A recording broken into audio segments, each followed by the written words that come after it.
Committee दाफुंनायनि बेलायावहा आंनि नोजोराव आंनि तरफनिफ्राय प्रेसिडेन्ट हिसाबै मिस्टार रंजन दैमारिखौ आं थांखिबाय।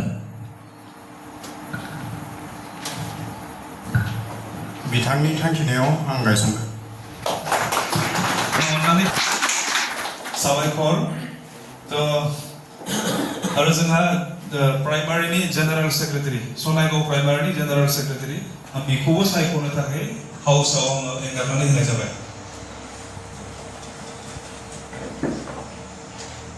आं सेक्रेटारिनि पजिशननि थाखाय जयेन्द्र मुसाहारिखौ सिलेक्ट खालामदों।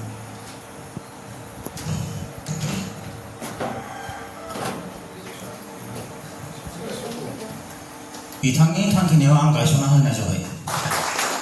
आङो अन्नानै खावलायदों मानगोनां जयेन्द्र मुसाहारि नोंथाङा गसंनानै सिनायथि लागोन। साबायखर सिगाङाव फैदो। जोंहा दायो दङ भाइस प्रेसिडेन्ट भाइस हाउसनि गासै 7 बेक्तिखौ जों लाबोगोन। बेवहाय आं बेखौबो हाउसआव एंगारनानै बिथांमोनखौ आं खावलायबाय आरो गायसननो थाखाय आं खावलायबाय। बिथांमोनखौ आङो सेक्रेटारि गायसनना लाबाय। अन्नानै भाइस प्रेसिडेन्ट जायफोरनि मुंखौ फारिबाय अन्नानै सिखारनानै सिनायथि होनानै लागोन दे।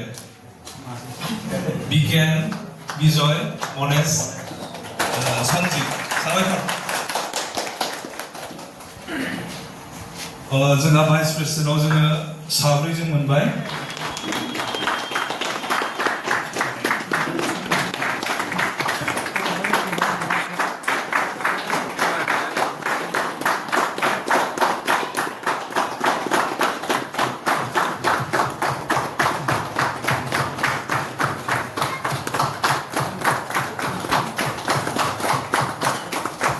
जोंहा सखनगाव प्राइमारिनि जेनेरेल सेक्रेटारि नोंथाङाबो गानहोगोन दे।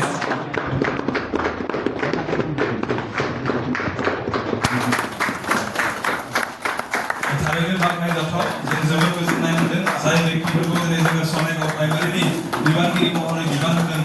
आसा खालामदों फैबाय थानाय समाव नोंथांमोननि गेजेरजों गोबांथार खामानि जाफुंगोन।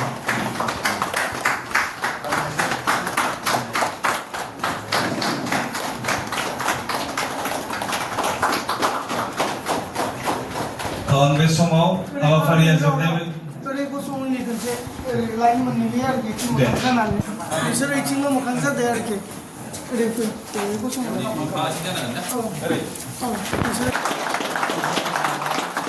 साबायखर।